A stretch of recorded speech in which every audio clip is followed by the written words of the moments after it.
Today we are gathered on the lands of the Wurundjeri Woiwurrung for now or never. The City of Melbourne respectfully acknowledges the traditional owners of the land we govern, the Wurundjeri Woiwurrung and Bunurong Boonwurrung peoples of the Kulin, and pays respect to their elders past and present.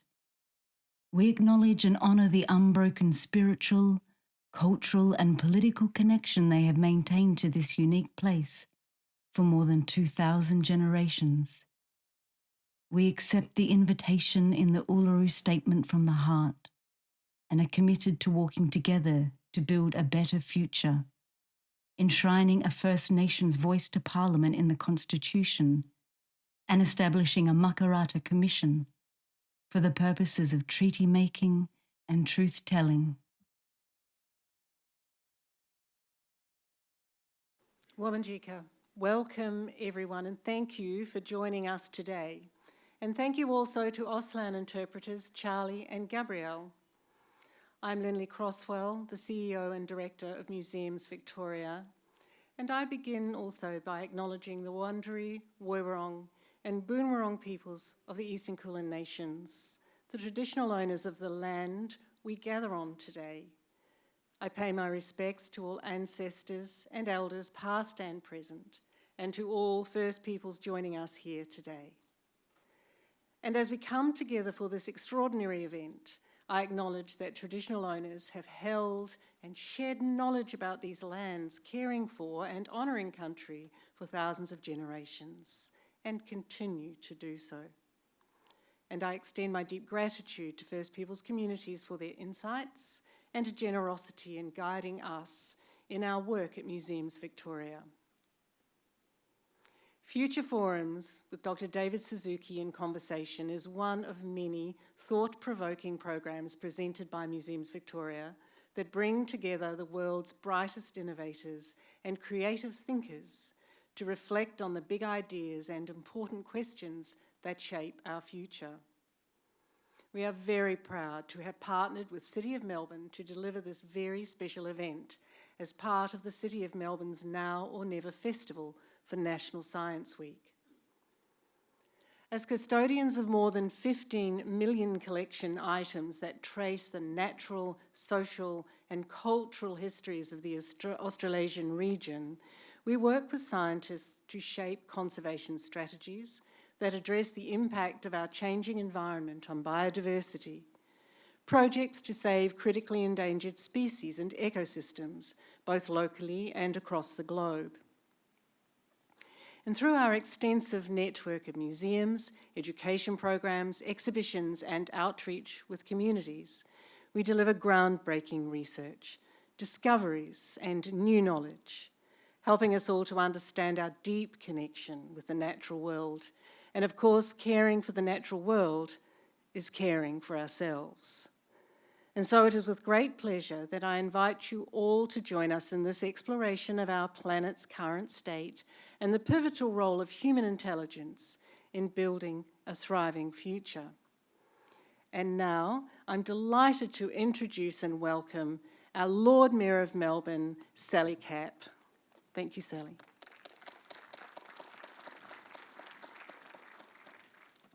Thank you, Lindley. Welcome, everybody. It is wonderful to join you here on the lands of the Wurundjeri Woiwurrung to listen to Dr. David Suzuki. Our traditional owners have been working and have instilled as part of their ancient culture this care of land and waterways. And of course, to be here on Wurundjeri land to listen to the impactful Dr. David Suzuki, who in more modern times has been an incredible leader in caring for our environment, is a real thrill, and I'm so pleased to share that with you today.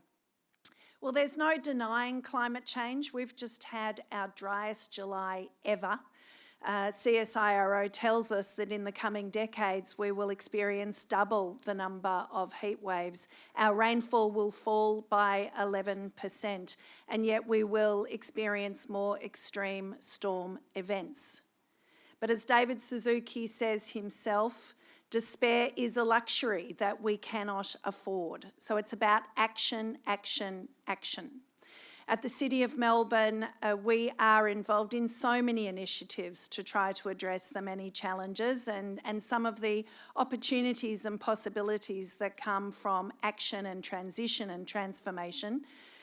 Whether it is greening our city, promoting active transport, the decarbonisation of buildings, and more recently our Power Melbourne project, looking at how we can be part of developing better battery storage for renewable energy. All of these initiatives make a difference. All of your efforts and initiatives make a difference towards a better future.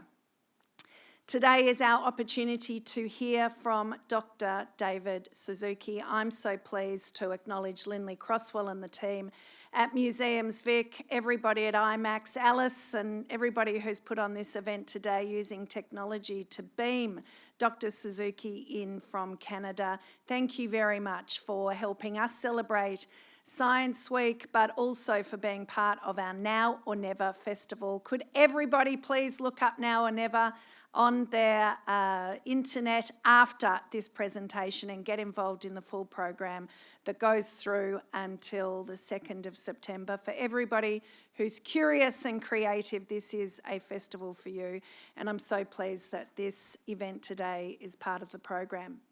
I am truly honoured to be the one with a flourish to welcome formally Dr. David Suzuki, who is unapologetically frank, who is an incredible practical problem solver and who is sharing his time, experience and expertise with us this morning and this afternoon. Please get involved later. It is an interactive session, but now it is our honour to hear from Dr. David Suzuki. Thank you.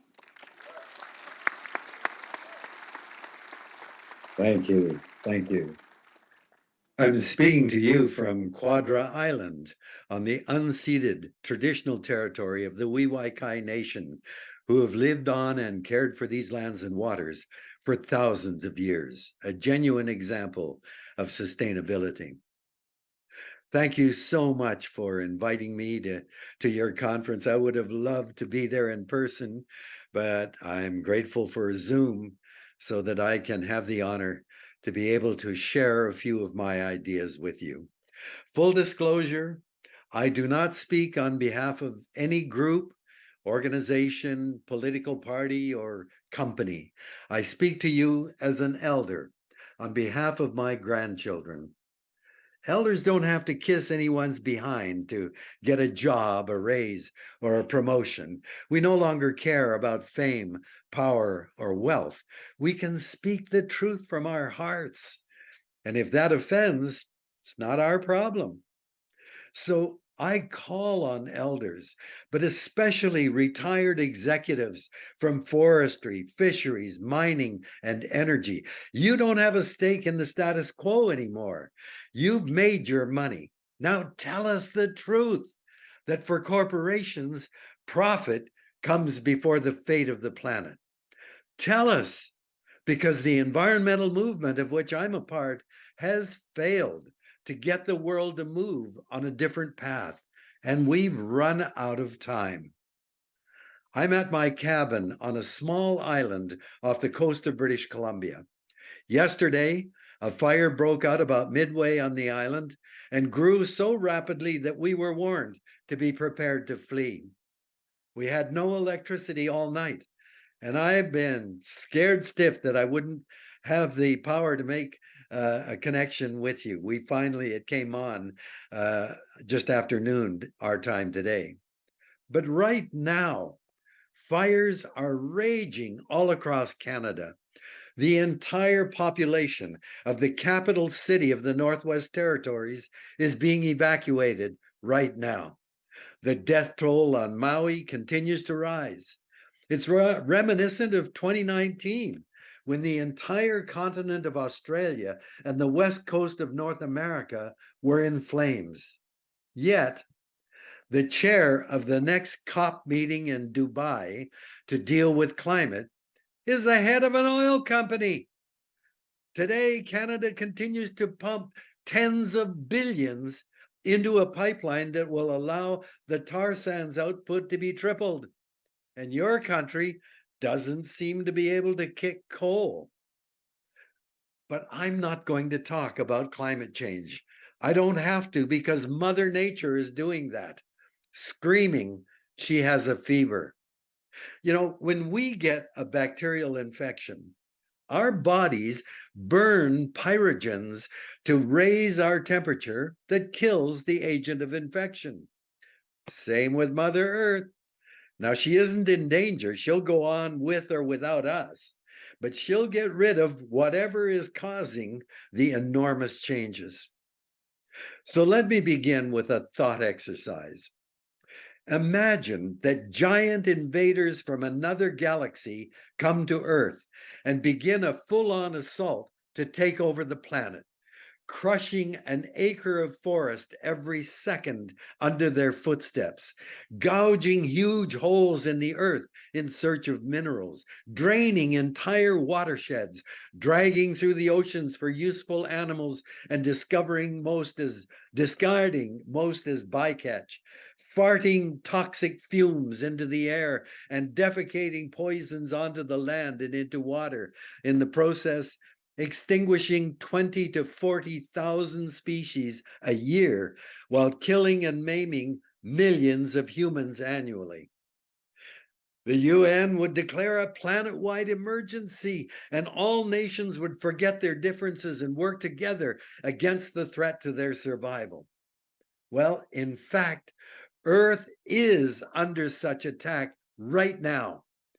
But it isn't a force from outer space. It is the sudden appearance of an alien and invasive mindset, a way of seeing the world that is driving our destructive ways. The tragedy is that an appropriate response to such a crisis only happens in novels or science fiction movies. The wonderful human diversity of gender, ethnicity, religion, nationality, wealth, culture, and language obscures a fundamental fact. We are animals, and we all belong to the same species.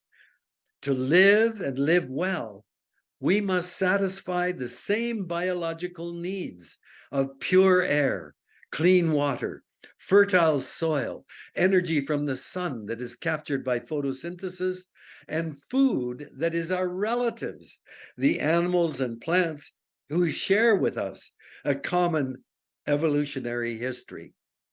And we should be united in protecting and nurturing those most fundamental needs of every person on the planet.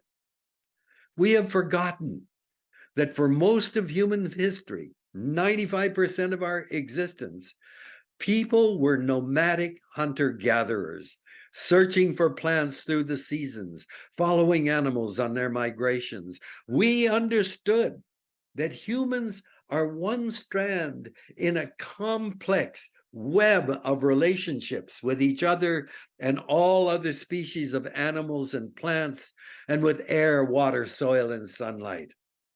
That is an ecocentric way of seeing our place in this world. And in a web, everything is interconnected. So any shift, change, or loss of a strand has repercussions, and so carries responsibilities to act in a good way, to ensure that the web can continue to be supportive and generous. Today, the human mindset has changed from seeing ourselves enmeshed in a web of relationships to thinking that we are at the top of a pyramid in which everything underneath is for us. This is an anthropocentric way of seeing our place. We're the center of the action. Everything is about us, and it has profound consequences on the way that we behave. Many years ago, I visited a village on an Andes mountain in Peru with the anthropologist Wade Davis. And there I learned that the children are taught that the mountain is an Apu. Apu means God in their language. And so long as that Apu casts its shadow on the village, it will determine the fate of all of the villagers. Wade commented, compare the way those kids treat that mountain when they grow up with kids in any mining town who are told all their lives those mountains are full of gold, silver, and copper. The way we see the world shapes the way that we treat that world. Is a forest a sacred grove or just timber and pulp? Is a river the arteries and veins of the land or an opportunity for irrigation and power? Is soil a community of organisms or merely dirt? Is another species our biological relatives or simply a resource? Is Earth our mother or just a vast opportunity for wealth? I can't overemphasize that the way that we look at the world determines how we will treat it. Indigenous people always tell me, we're all in the same canoe, so we have to paddle together. But first, we must recognize what we are up against. Anthropocentrism, the focus on us, is embedded in our legal, economic, and governance systems, while our life support system, nature, is regarded as irrelevant or an externality. Nothing illustrates the problem better than Mark Carney's book, Values. He points out that Amazon, Jeff Bezos' company, is valued by the economy in the tens of billions, while Amazon, the greatest ecosystem on the planet, has no economic worth until it is logged, mined, dammed, or cleared for soybeans, corn, or cities. That is truly insane. But that's our economic system. All over the world, indigenous people fight for their territory out of their profound need to protect Mother Earth, their life source. After all Canada and Australia have done to wipe out indigenous people and their cultures, we are coming to realize they have something we need, a different mindset that determines values. In 1987, the UN-sponsored Brundtland Commission report, Our Common Future, stated the unique importance of Indigenous people. Quote, these communities are the repositories of vast accumulations of traditional knowledge and experience that links humanity with its ancient origins. Their disappearance is a loss for the larger society, which could learn a great deal from their traditional skills in sustainably managing very complex ecological systems. It is a terrible irony that as formal development reaches more deeply into rainforests, deserts, and other isolated environments, it tends to destroy the only cultures that have proved able to thrive in these environments. End of quote. As an indigenous worldview understands that the lives and well-being of people are made possible by the health and generosity of nature. An indigenous perspective understands the interconnectedness and interdependence of all species and everyone in that web that we call nature. An indigenous culture considers proposals for development from the perspectives and values that are their legacy from generations past and consider the consequences for generations to come. We desperately need the indigenous way of seeing the world to guide our actions because we are in a global eco-crisis. Our species has become so powerful, our numbers, technology, and consumption so great that we are now the primary force altering the physical, chemical, and biological properties of the planet on a geological scale. That's why scientists have designated the interval from the first atomic bomb tests to now the Anthropocene epoch, the age of humans. Yes, we have become that powerful. We're a geological force. The dilemma is that powerful as we are far too ignorant to avoid undermining the very life support systems of the planet, the air, water, soil, sunlight, and biodiversity. In this geologically brief moment of less than a century, scientists think we are already transitioning from the Anthropocene to the Pyrocene, the age of fire. But of course, we lit the fire and we continue to pour on the fuel. Every culture and society has its origin stories that tell how we got here, why we are here, and where we are heading. As a biologist, I think of humans in evolutionary terms. And today, scientists provide origin stories that extend far back beyond human memory. By comparing DNAs from different groups of people, it is possible to trace the movement of people over time, and all of the trails lead back to Africa 150,000 years ago. I keep waiting for the Ku Klux Klan to invite me to speak so I can tell them we're all Africans. What's your problem? Back then, the savannas were filled with animals in abundance and variety beyond anything on the Serengeti today.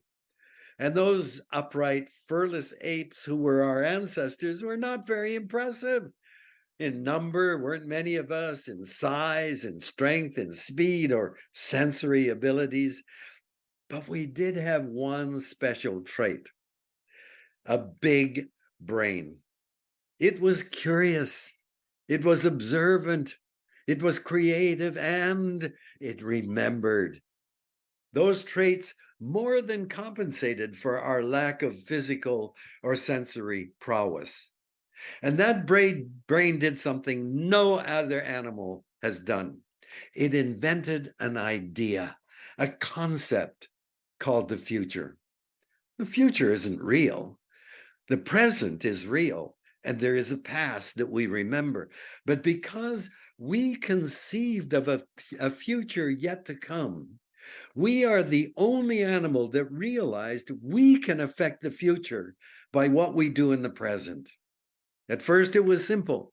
We're walking along a path and it branches. We remember, oh yeah, the Zork went right and almost got killed by a saber-toothed tiger. But Blarp went to the left and he found edible berries. So let's go left.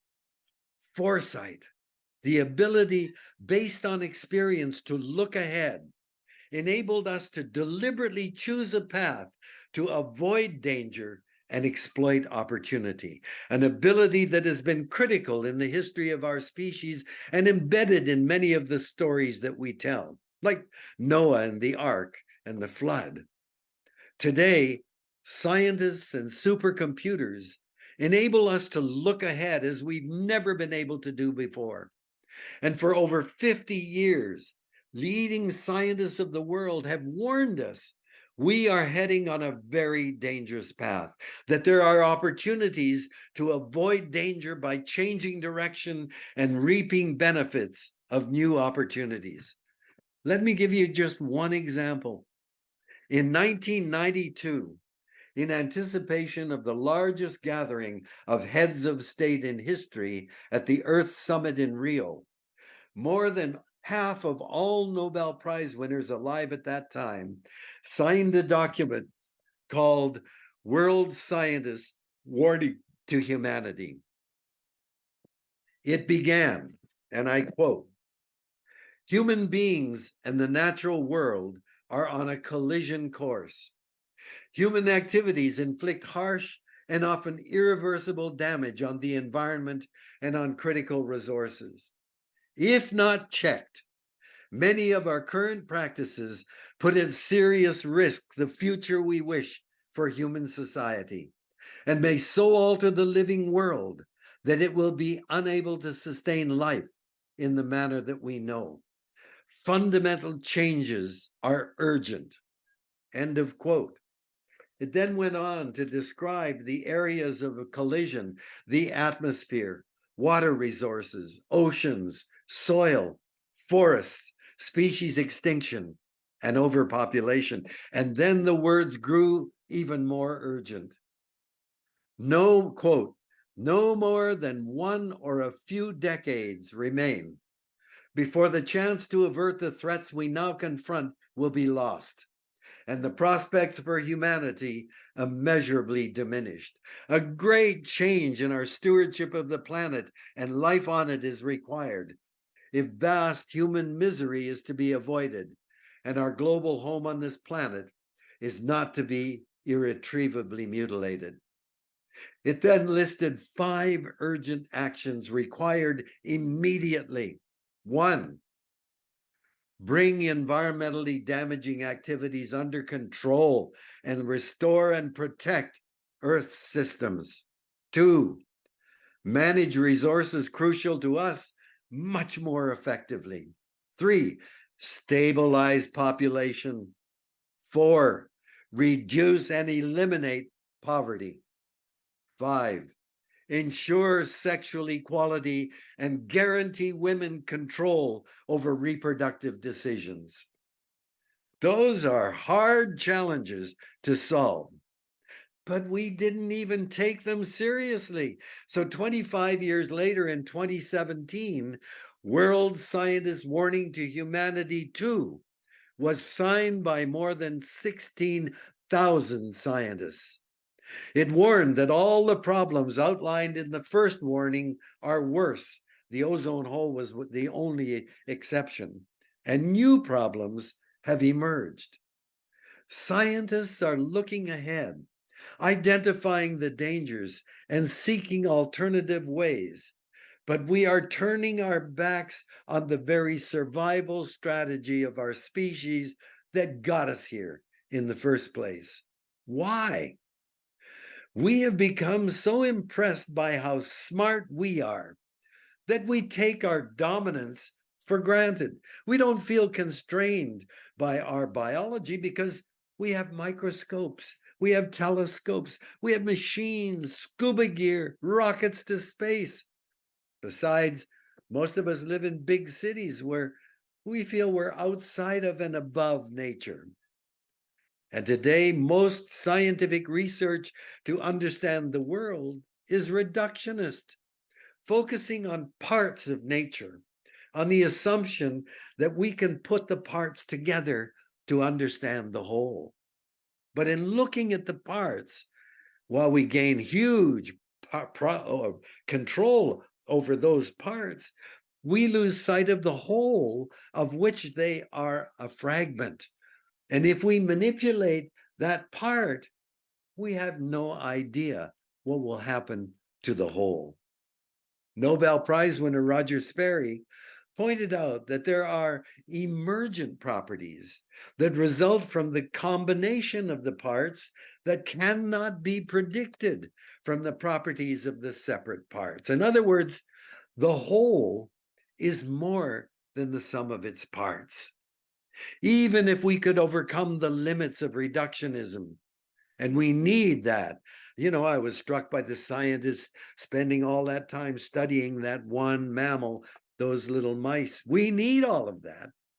But our knowledge of all of the components that comprise the biosphere and how they are interconnected would be like an enormous encyclopedia where almost everything today is redacted.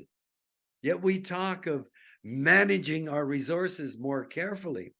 I want to show you how ludicrous it is for us to think that we can manage wildlife.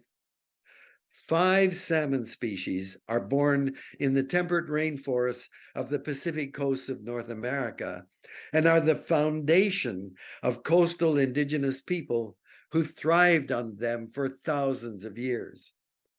The rainforest has the highest biomass, that is the weight of living organisms, of any ecosystem in the world because they grow big trees, fir and balsam and cedar. but it rains a lot. So the soil is nitrogen deficient. How could such big trees grow in such nitrogen poor soil? The answer turns out to be the salmon. From California to Alaska, thousands of rivers, streams, and creeks give birth to 1 to 5 species of salmon that begin life in water cooled by the forest canopy and rich in food. Billions swim downstream to the ocean.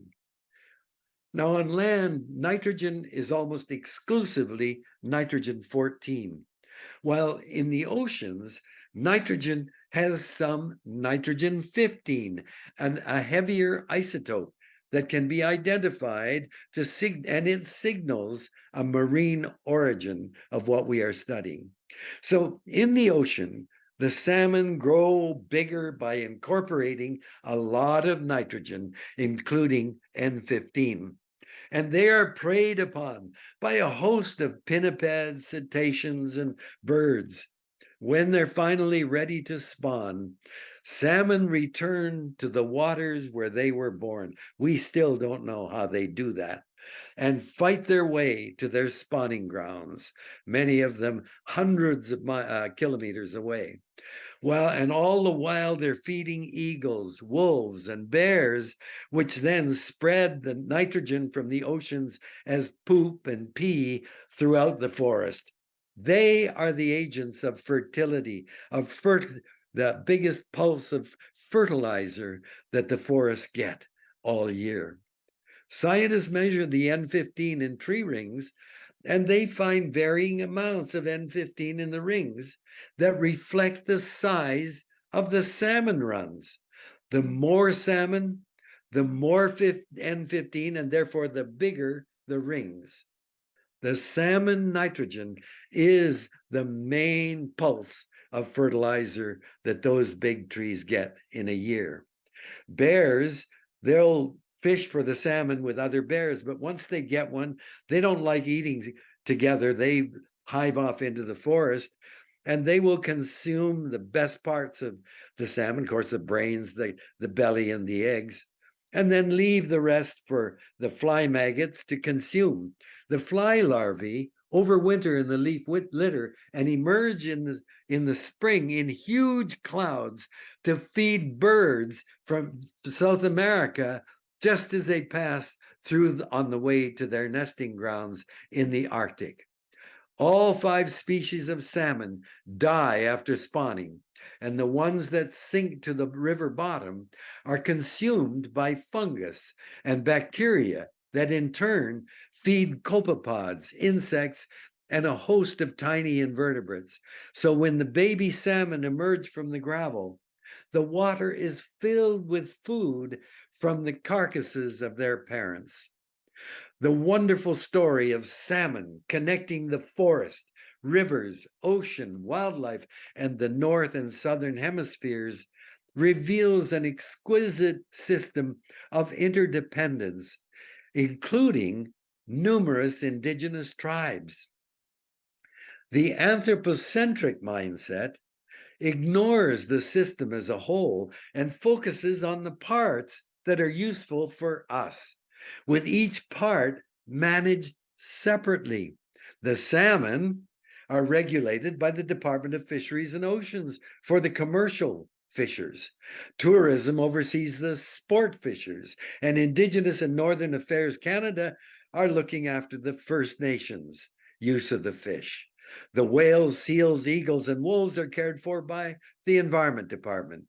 Trees come under forestry. Rivers are exploited by energy for power, agriculture for irrigation, recreation for swimming and boating, fisheries for the fish, urban development for the cities. Rocks and mountains are for mining. It is insane to think that this is sustainable management when the entire system of interconnections is not even in the picture. Up and down the coast, salmon populations are plummeting or have disappeared. The only thing we can manage is us, ourselves. But look at how well we do that. The next COP meeting in Dubai is the 28th attempt to deal with climate change, yet it still hasn't even pointed to fossil fuels specifically or called for them to be left in the ground. You hear me, Gina? Didn't Einstein say doing the same thing over and over, expecting a different result, is a definition of insanity? According to a United Nations report in 2019, half of all species that existed on Earth in 1936, when I was born, have been wiped out over the past 40 years, and another million are on the verge of disappearing. You know, in nature, the total weight of any carnivorous predator is always far less than the weight of their prey. Think of polar bears, lions, and tigers. They survive because of the huge numbers of animals of which they eat just a few. Well, Israeli scientists reported this year that the weight of all terrestrial mammals, that's bison, caribou, wildebeest, elephants, rabbits, rats, mice, and so on, is 22 million tons. But the weight of all men, women, and children, humans in the world, is 390 million tons. And when the weight of all domesticated land mammals, that's cows, pigs, goats, horses, and so on, is included, that's 630 million tons, humans and our domesticates weigh 46 times as much as all wild land mammals. We have become the most dangerous predator on the planet because we think it's all for us. And we think we are in control, and we think we're smart enough to manage it all. We forget that as biological creatures, we are as dependent on nature as all other life forms. If we don't have air for 3 or 4 minutes, we die.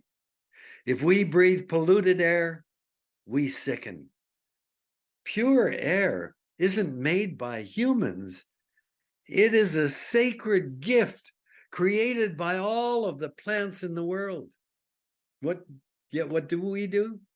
We use air to dump our most toxic materials, and we change its chemical composition by burning fossil fuels on a scale that nature can't handle. We had a prime minister from Alberta, our petro state, for 9.5 years, whose response to the demand to reduce carbon dioxide emissions was to dismiss it as crazy economics.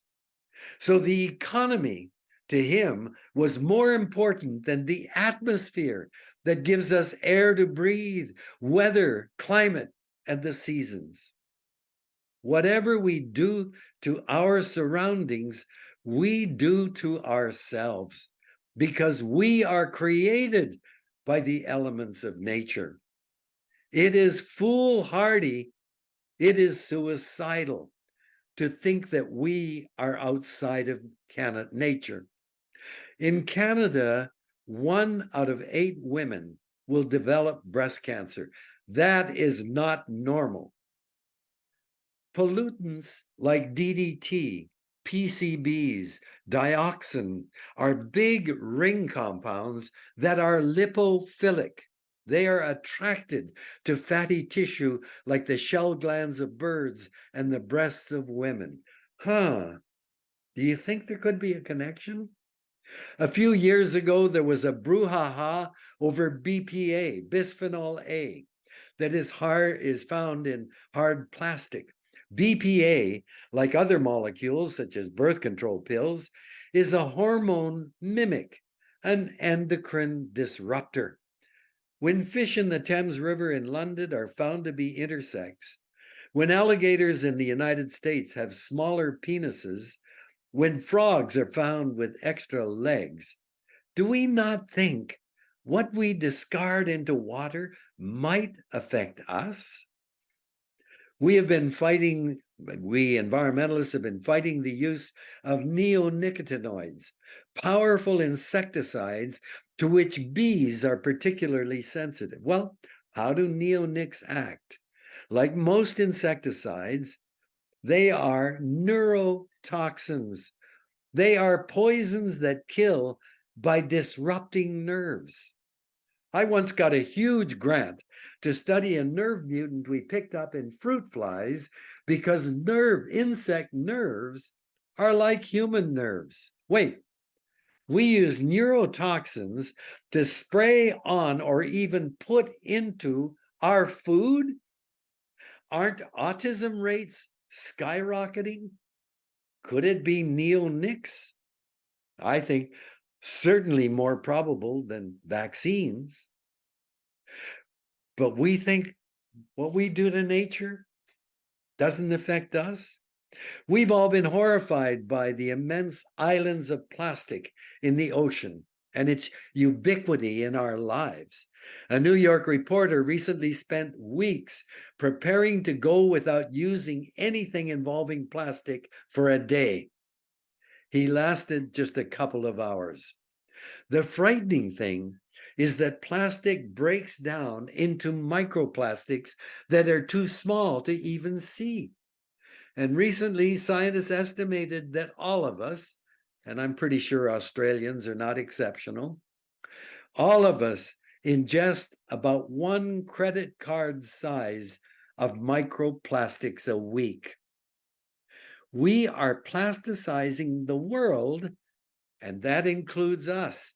And we don't even know whether microplastics clog our capillaries, whether they penetrate the blood-brain barrier that protects the brain, or pass through the placenta into a fetus.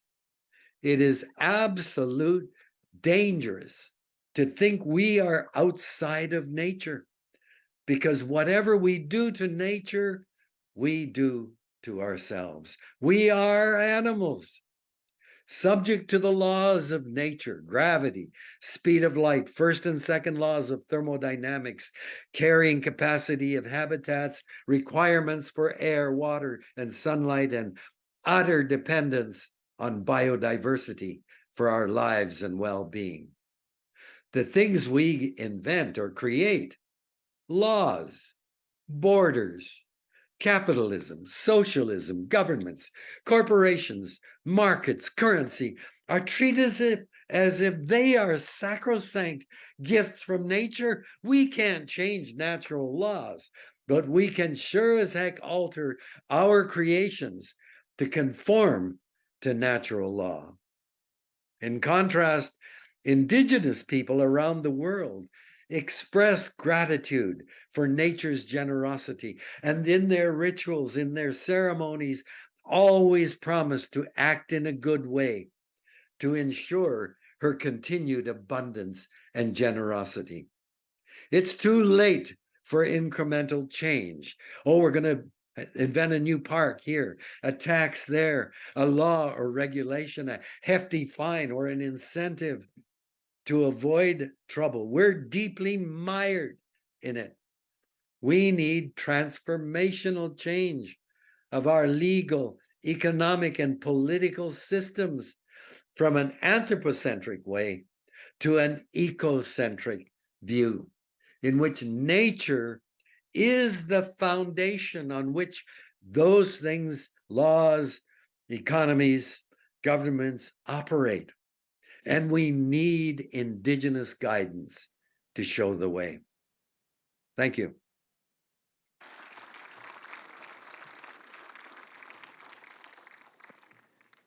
Dr. Suzuki, thank you. It is an absolute pleasure and, well, a daunting pleasure and privilege to be able to connect with you in this way today and to hear your insights. And the reason that we're all here, whether in this theatre today or online, is because we all care and care deeply about our natural world and what we can all do. And one of the very special things about this event of coming together today is that we can have a conversation together. And to facilitate that conversation, it's now my great pleasure to introduce Natasha Mitchell, multi-award-winning ABC journalist and presenter, to lead us through. Thank you, Natasha. Thank you so much, Linda. Thank you. And am I on? Yes, I am. Hello, David. Hello, hello. Lovely to see you again, and thank you so much for that presentation. You've given us so much to think about, and I know that people have been thinking because we are flooded with questions from the audience. And so you would have read up there that you can submit your questions to slido.com, and then you just put in the code David Suzuki 1908, and you can use the museum's Wi-Fi to do that. So you just connect to Museum Visitor. But look, your questions have been flooding in. David, I want you to help us create a feeling of possibility and empowerment in the remaining time that we have together. And one of the questions that's come in, I think we should just cut straight to the chase with the question that everyone has voted for me to ask you, and that is, my 13-year-old feels the future is doomed. What can we do to build optimism in our kids? That's the question, to which I would add, I guess we have a generation who have grown up in a sort of hyper-consumerist context, this sort of crucible of consumerism. What are your thoughts about giving the next generation a sense of hope and, I guess, empowerment to take action? I mean, this is the heartbreaking fact. The reality is, Greta had an impact that was more than all of the work that we environmentalists have been doing over the years. Now, I like to think that she was made possible by the groundwork that we've done. But the impact of Greta was immense, because here was a child with no hidden agenda telling us in very straightforward terms, we are taught in schools to take science seriously. And scientists tell us if we carry on the way we're going, we don't have a future. And, the first time I met her in Montreal, the first thing I said was, I am so sorry. This isn't what your job should be. At your age, you should be out there exploring the world of possibility, the ideas, meeting other people, falling in love, finding out what turns you on. I mean, that's your job. Worrying about the future like that is mom and dad's job. They've got to be the eco warriors. And then, of course, I thanked her for doing it. And gosh, what a huge impact she did have on us. And it's tragic, that what COVID did in turn. But COVID kind of brought a halt to that. But it was to me, COVID and the response in Canada, I'm sure it was the same in Australia. Environmentalists have spent years going to Ottawa pleading for a few $1 million for public transit, insulating homes and all that stuff. And we're always told, well, we don't have the money, we'll do this and that. And suddenly COVID hits, and in Canada, action. It was action. Not millions, not tens of. We started spending tens of billions of dollars. Yeah. Canada spent over $300 billion dealing with COVID. Where the hell did that money come from? Government just cranked it out. So don't tell me money isn't the blockage. I mean, so let's first start by saying, look at what we're capable of doing in a real crisis.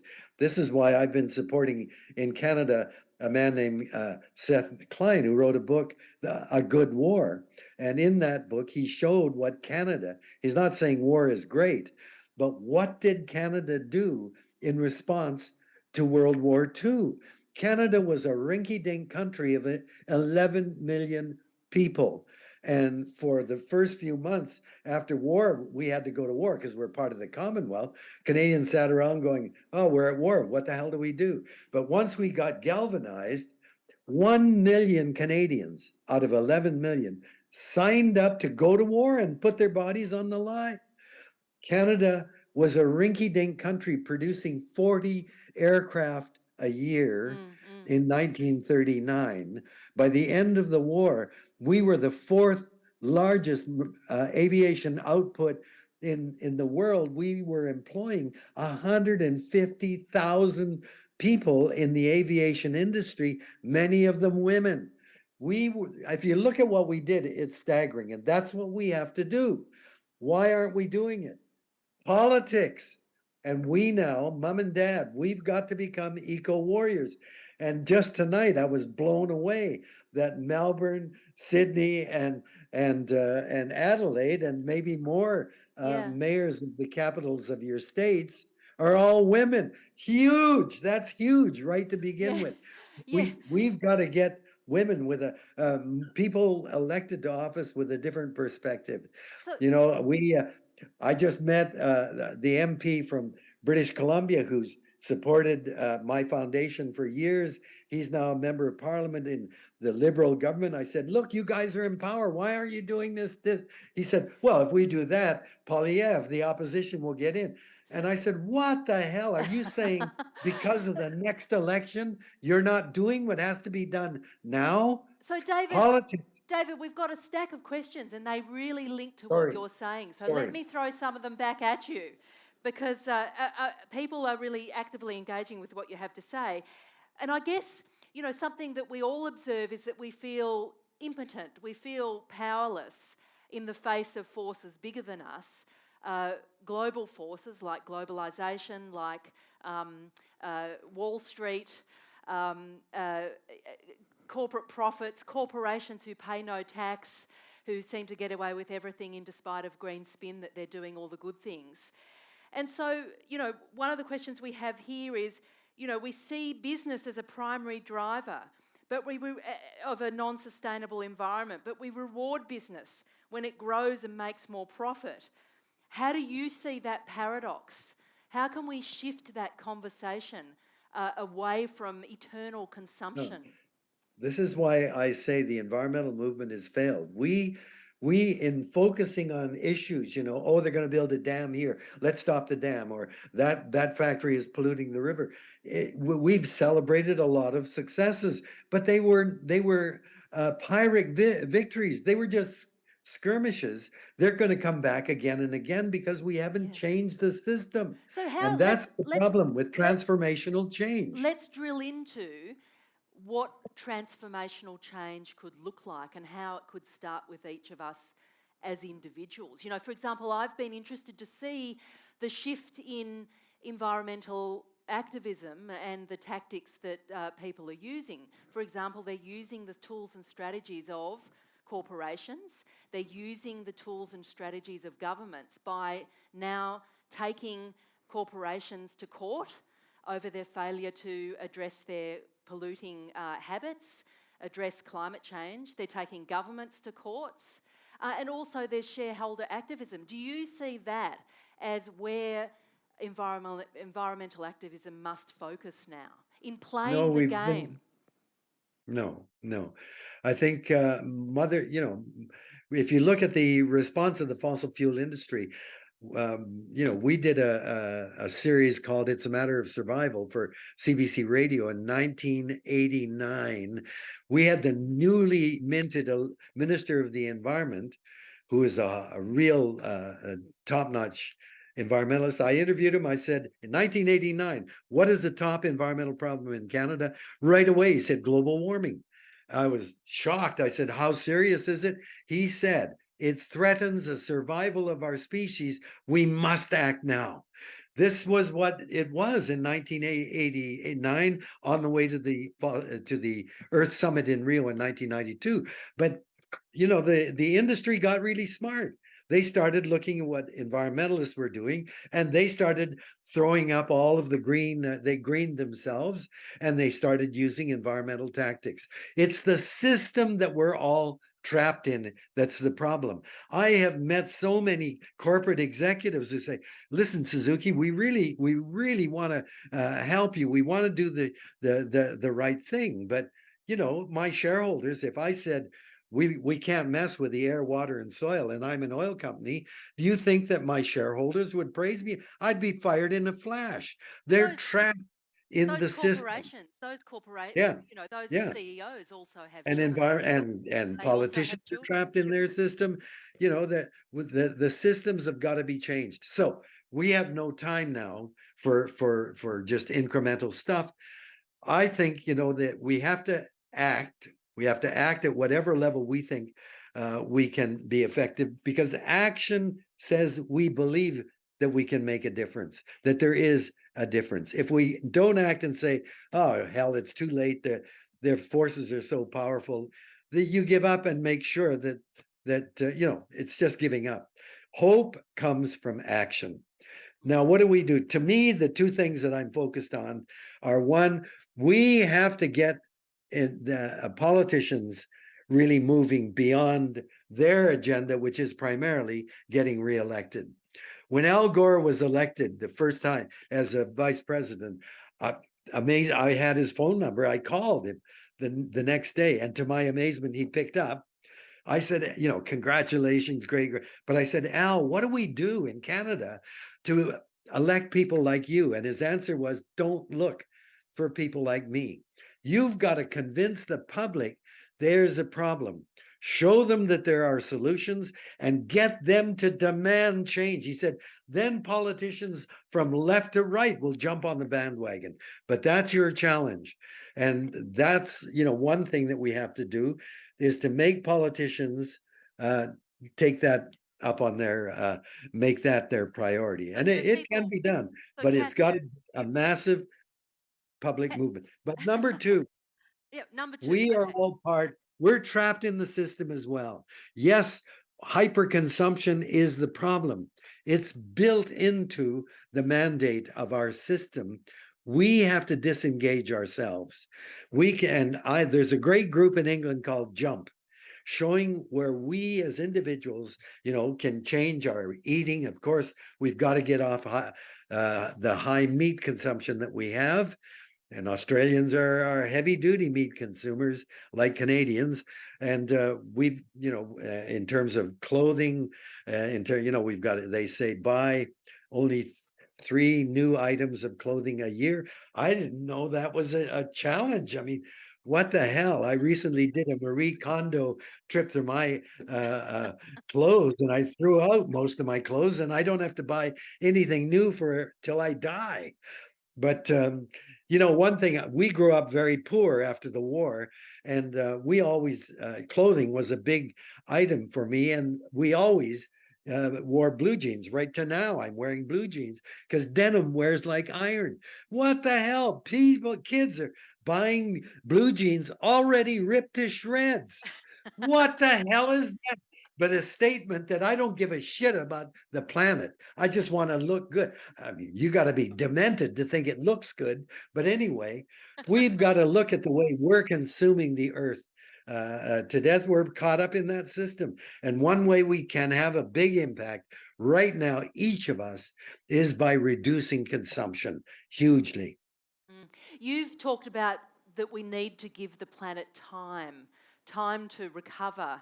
And there's a beautiful question here from Sharon, and she asks, the planet can heal itself, but can Homo sapiens? And I'm so struck by that question, because what you're asking for is an attitudinal shift, a psychological shift, an individual shift, a collective shift, but also a sort of soul shift, aren't you? It's something deeper, it's something profoundly existential that we all have to contemplate in ourselves. Yes. Yes. And the great opportunity today is that Indigenous people all over the planet, their battle has been to preserve their worldview, their value system. We've done everything to stamp them the hell out because they're an impediment to us to get at what they've got. But the most important thing they've got is the mindset, the approach. And thank goodness they've managed to survive all over the world. And we've got to support them and see the world that way. But we've got to ask ourselves, we're caught up in this economic system, and it's insane. That's what politicians use every time. You ask a politician, how well has your government done? Within a minute, they'll be saying, well, the GDP, or jobs, or profit, or whatever. They measure success by growth. We've got to ask, what's an economy for? How much is enough? Are we happier with all this stuff? Why do we need all this? We have to shrink the economy. The economy is growing at the expense of the earth. But don't think the earth is in trouble. The earth was around long before we were here. It did very well. And long after we're gone and we seem to be hurrying our extinction, the earth will continue to do what it does. The biosphere, our home, will be fundamentally changed. We're changing it, no question.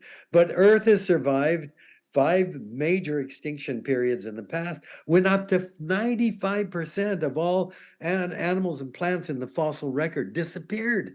Now, we recovered from that. Earth, the biosphere, recovered, but it took 10 million years for it to recover. Now, remember, we've only been around for about 150,000 years. Most species of plants and animals survive for anywhere from 1.5 to 10 million years before they go extinct.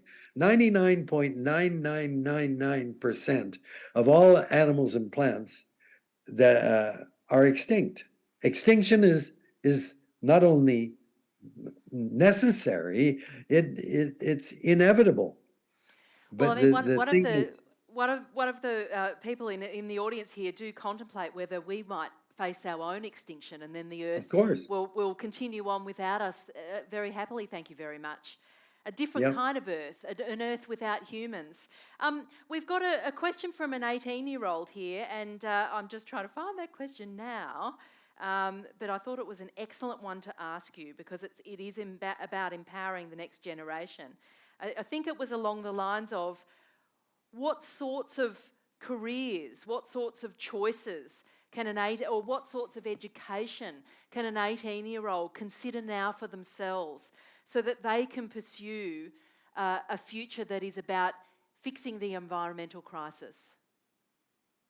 Well, that's an excellent question, because the fact is, and I met a group of electricians the other day, and they were all concerned, should I become an environmentalist? What should I do? And I said, look, we're always going to need electricians. We're going to need plumbers. We're going to need carpenters. We're going to need, we're going to need artists. We're going to need, that's all a part of what we need. So, but follow your heart. What do you want to do? But make sure whatever you do lives or is within what will be the carrying capacity of the earth. Make it truly a green activity.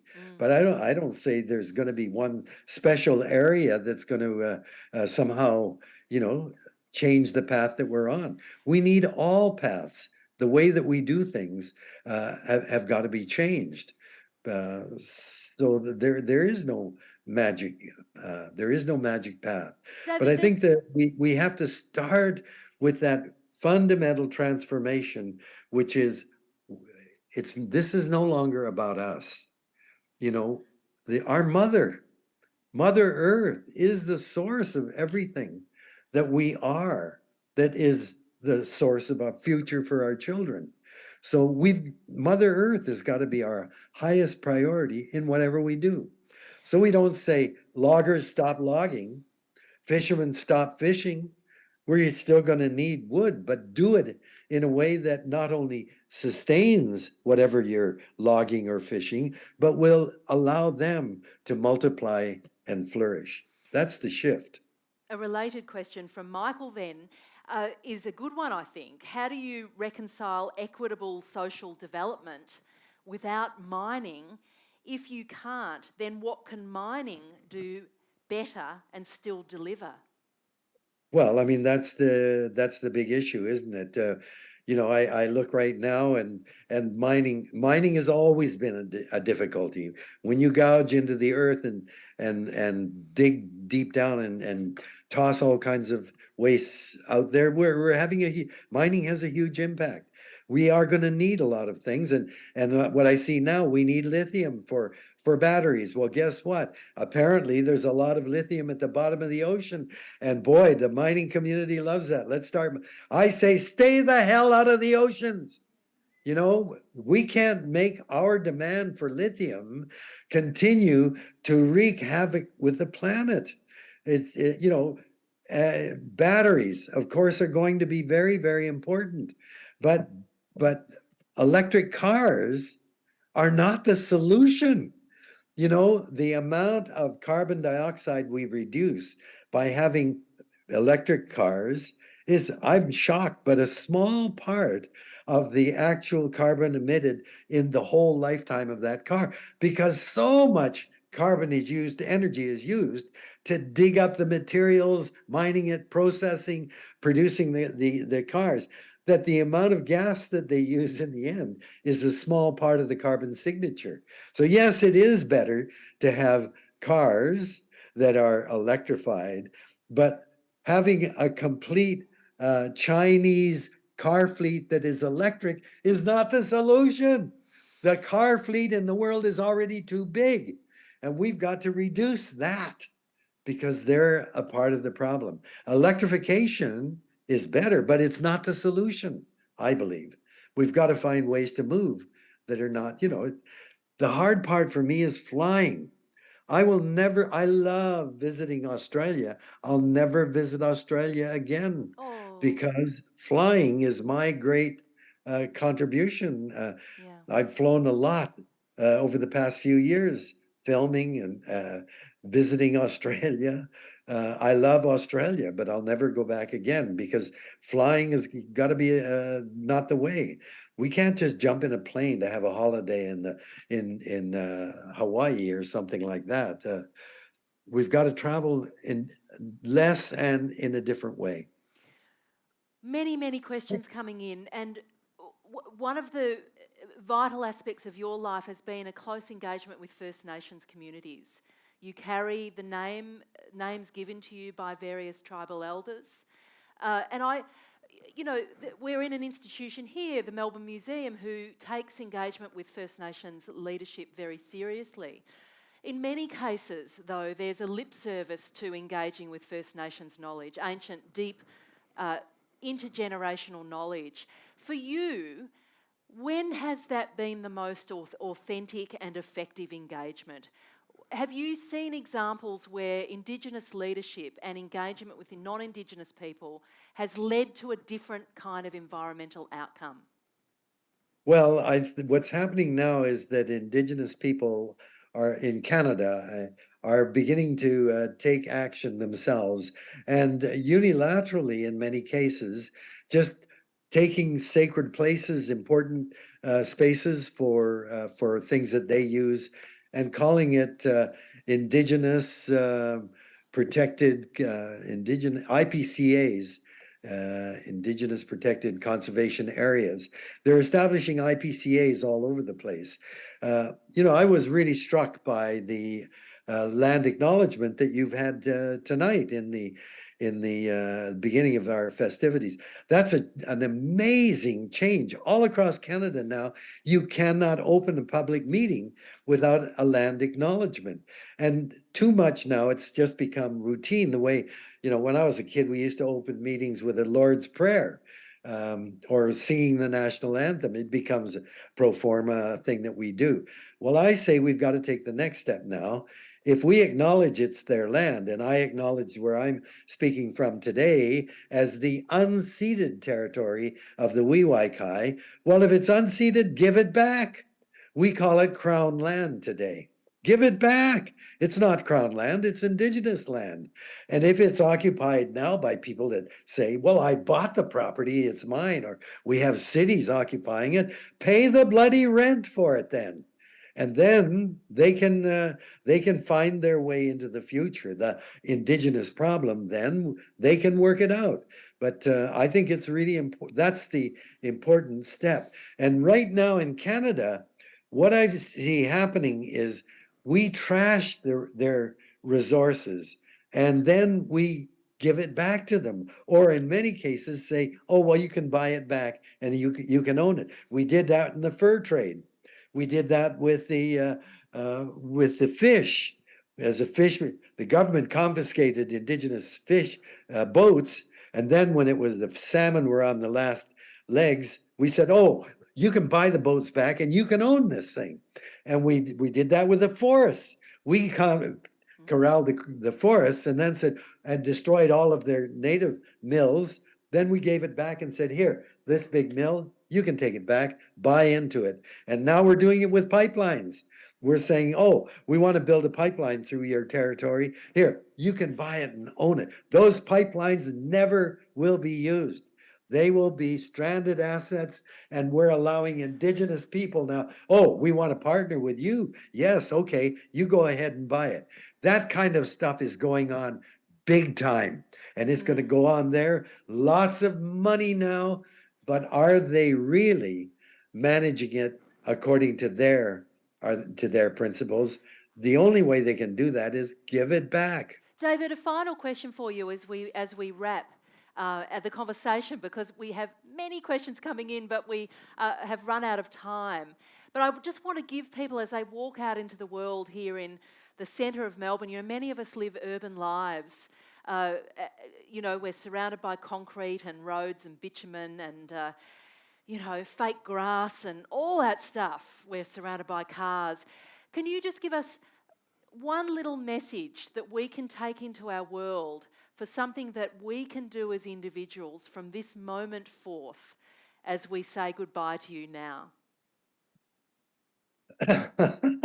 I'm sorry, there is no magic bullet. One little thing of all the many things that we can do, whether it's lobbying government, whether it's voting for governments, whether it's joining class actions against corporations, whether it's donating to science, whether it's empowering our children to take action. Give us one little thing. No, I understand. I think the very first thing is reducing our own footprint, our carbon footprint, and think about it very, very deeply, because fossil fuels affect and plastics affect every part of our lives now. And disengaging from that is not going to be easy. But expecting that if we do these things all properly, then we'll still be able to have our next edition of fashions and buy the next edition of iPads or no, I'm sorry. We're going to have to, a lot of those things we're not going to be able to do. And I say, set a target in yourself.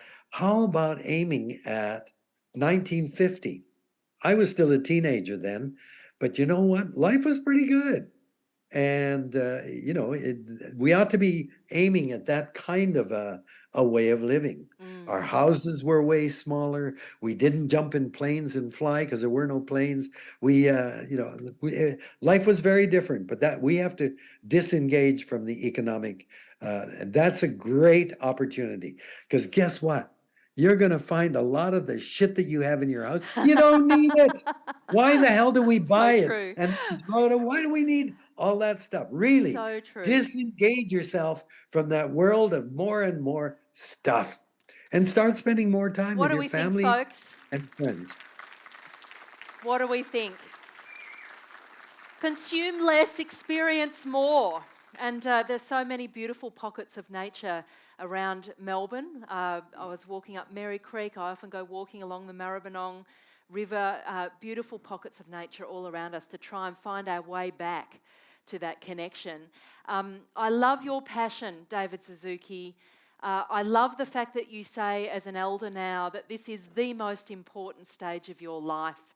And so I hope that galvanises elders, young people, us middling sorts, to keep connecting and having this conversation, and also to enjoy the facilities of a museum like the Melbourne Museum, which is all about empowering people to think about nature, to think about the natural world, and to understand science. David Suzuki, thank you so much for joining us. I know you actually let had me say one thing. Yes, one Let thing. me say one thing. I was Briefly. walking along the banks of, is it the Yarra River in Yarra, Melbourne? yep. With Bob Brown 30 years ago. And while we were walking, he said, look at that. There was a duck-billed platypus in the Yarra River. My God, you lucky Melbourne people, my God, that's the kind of thing. Be proud of that. And I hope the hell there's still duck-billed platypuses there. Thank you. David Suzuki. Thank you, David, so much.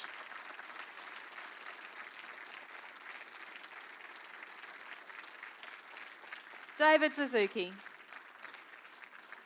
This is the Now or Never Festival, and I think the message from David is it's now or never.